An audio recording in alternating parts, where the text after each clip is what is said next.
We all know the 5 daily prayers are the bedrock of our day. But what if I told you that when you pray can be almost as important as the prayer itself? There's a real wisdom behind the best times to connect with Allah, and also a few key moments that we're guided to avoid. So let's dive into how we can time our prayers for the greatest spiritual benefit. So here's the big question, right? Can we actually fine-tune our prayer schedule to get more reward? And on the flip side, are there really times when praying is discouraged or maybe even forbidden? The answers are honestly super profound and also incredibly practical. Let's break it all down. All right, here's our game plan. First, we'll look at the preferred times for each prayer, the ones that maximize our reward. Then we'll tackle a special case, what to do on a cloudy day. After that, we'll switch gears and talk about the times to avoid prayer. And we'll get into the important difference between what's totally forbidden versus what's just disliked for extra prayers. And finally, we'll wrap it all up with the key takeaways. Okay, let's start with the really inspiring stuff. How to optimize our worship. How can we actually seek out those divinely recommended moments to make our prayers feel even more connected and impactful? So, kicking off our day with Fajr, there's a very specific recommendation for timing it to get the most reward, and it all centers around one key idea. And that idea is called Isfar. Basically, it means it's recommended to pray Fajr not when it's pitch black outside, but when the morning light has really spread across the horizon, making things clear just before the sun itself actually pops up. And this isn't just an opinion. It comes directly from the Prophet, peace be upon him. He said, "Perform the Fajr prayer when it is clear, for it is greater in reward." I love the way that's phrased.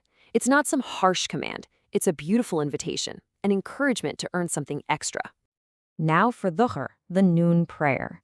This is where you really see the practical wisdom in these timings. In the summer, when the sun is just blazing, it's actually recommended to delay the prayer a bit. This is called ibrad, waiting until the worst of the heat has passed. But in the winter, it's the total opposite. It's better to pray it early in its time slot. It's a mercy, so practical. For Asr and Maghrib, we get two completely contrasting recommendations. With Asr, the afternoon prayer, it's actually preferred to delay it a bit, just as long as the sun is still bright white and hasn't started to turn that orangey color. But for Maghrib, the sunset prayer, well, that's the one you rush to. The guidance is to always pray it as soon as the time begins, no delay. The Isha prayer is interesting because it offers a much wider, more flexible window. The absolute best time to pray it is actually to delay it until the first third of the night has passed. Now, you can delay it all the way until midnight. That's permissible. But pushing it past midnight starts to become disliked or makruh. So there's definitely a sweet spot for Isha to really maximize its virtue. And what about Witr? Well, in an ideal world, Witr should be the very last prayer you do, right at the end of the night. But, and this is a really important but, if you're worried you won't wake up, then it's absolutely better to just pray it right after Isha before you go to sleep. So, all this guidance is great when you can clearly see the sun and the sky. But what happens when you can't? On one of those really heavy, overcast days? Well, there's specific advice for that too. And again, you just see this amazing blend of caution and practicality. On a cloudy day, it's actually better to slightly delay Fajr, Zohar, and Maghrib. Why? It's a precaution, just to be absolutely sure the time has really started. But for Asr and Isha, you do the opposite. You pray them early. The wisdom here is all about the community. It's to encourage everyone to gather for prayer before bad weather, like rain or snow, might make it tough to get to the mosque. Okay, so far, we've been all about optimizing our prayer times. Now we have to look at the other side of the coin. Those few, very specific moments during the day when prayer is strictly forbidden. Understanding this is so key to purifying our worship. And the guidance here is incredibly precise. It's not a long list. There are exactly 3 short windows of time during the day when any kind of prayer is prohibited.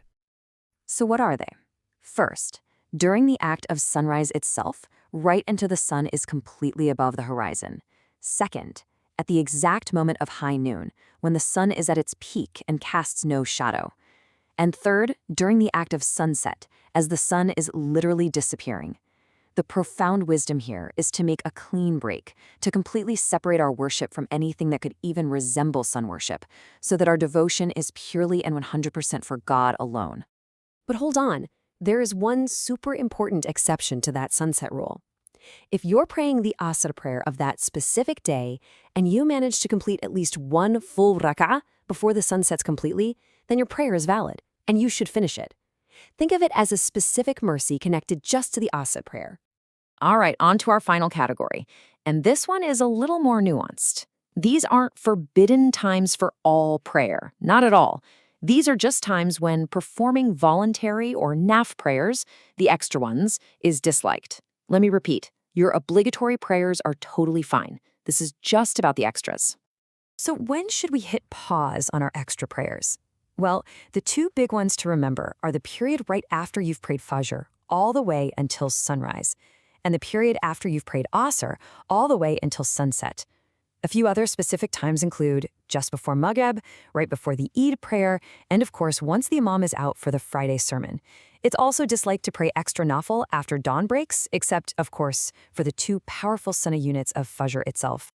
But critically, this disliked status isn't some absolute ban, and there are some key exceptions. For instance, if you need to make up a missed obligatory prayer, you can and should do it. Same goes for performing a prostration of recitation if you're reading the Quran. And of course, the two prayer units after completing tawaf around the Kaaba are also allowed. Okay, I know that was a lot of detail, so let's just boil it all down into the most important takeaways, the stuff you can actually put into practice in your daily worship, like starting today. Think of this as your ultimate little cheat sheet. On the aim for this side, always hasten Maghrib, and then try to delay Fajr, Samar Dhuhr, Asr, and Isha. Simple enough. On the be aware side, absolutely avoid praying at the exact moments of sunrise, high noon, and sunset. And just remember to hit pause on any extra voluntary prayers right after you've prayed Fajr and Asr. That's pretty much the core of it. And that really brings us to the heart of it. The real value here isn't just memorizing rules. It's about using this knowledge to be more present, more intentional in our connection with Allah. So I'll leave you with this to think about. How can this knowledge transform our daily prayer from just a routine into a truly mindful, rewarding, and conscious practice? Thanks so much for joining me. May it bring benefit to all of our worship.